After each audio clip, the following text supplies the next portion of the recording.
Perdagangan hewan liar adalah tindak kejahatan di banyak negara di dunia. Kejahatan seperti ini sulit diberantas karena melibatkan jejaring internasional yang kuat dan beroperasi secara sistematis. Namun, demi masa depan anak cucu kita, pemberantasan dan pencegahan perdagangan hewan liar tetap harus dilakukan, dikembangkan, dan bahkan dikuatkan.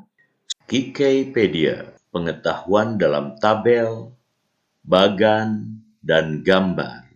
Sobat Kikei, contoh-contoh klasik dari perdagangan hewan liar ilegal itu seperti perdagangan gading gajah, cula badak, kulit dan tulang harimau, cakar beruang, sirip hiu, penangkapan penyu, perdagangan hewan hidup, dan lain-lain. Memang sih ada perdagangan hewan liar yang berizin dengan mengindahkan kaidah-kaidah konservasi dan kelestarian alam. Tetapi untuk saat ini perdagangan yang sifatnya ilegal lah yang mendominasi. Sobat Kike, kita tidak tahu pasti berapa sih nilai keseluruhan dari perdagangan hewan liar di seluruh dunia. Nggak tahu kita. Soalnya belum pernah ada yang mampu mensurvei secara keseluruhan, tetapi perkiraan sih di angka miliaran dolar. Kenapa sih angkanya begitu menggiurkan? Tentu ini terjadi karena banyaknya permintaan dari para peminat di beberapa wilayah. Peminat dari Eropa misalnya menganggap awetan hewan liar, gading gajah, kulit harimau itu sebagai piala, sebagai trofi untuk dipamerkan. Sedangkan peminat dari wilayah Asia Timur misalnya membutuhkan cula badak, tulang harimau, gading gajah, dan lain-lain untuk pengobatan tradisional. Bahkan ada yang diminati sebagai makanan, misalnya sirip hiu dan cakar beruang. Kalau dipikir-pikir sih, layak nggak sirip hiu dijadikan makanan? Bergizi nggak sih? Kayaknya enggak deh.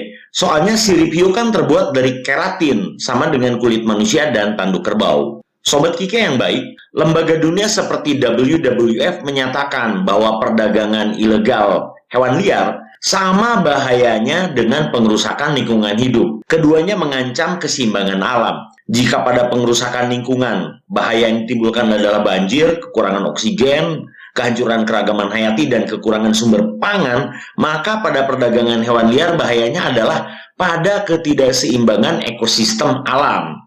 Contohnya di Indonesia adalah merajalelainya babi hutan ketika jumlah harimau Sumatera sangat-sangat terancam kepunahan. Walau upaya pemberantasan perdagangan hewan liar sangat sulit, tapi ada beberapa komponen bangsa yang melakukannya. Misalnya kelompok yang menamakan diri mereka Masarang Foundation.